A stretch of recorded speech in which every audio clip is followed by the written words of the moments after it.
we had a good life, and we were all happy with what we had. And after a while, I was just feeling like something's not right.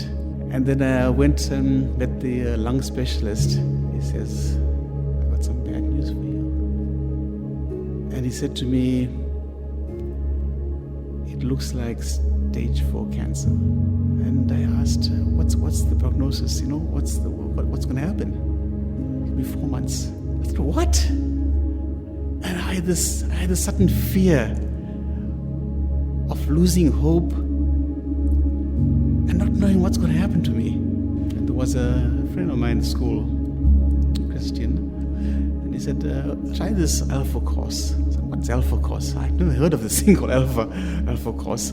As soon as I walked through the door, there was such an atmosphere of kindness, compassion.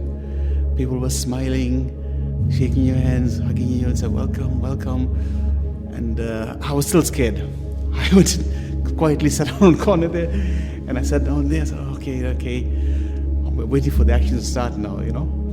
And the first question on the list, I can still remember clearly, is, "What brought you here?" And I just broke down. And then I realized that I was lost. That's why I came here, because I was lost. And I think at that point you ask the question, what happens after death? But now I'm free to do what I need to do in life without even worrying about death, because I know that being on earth is just the beginning.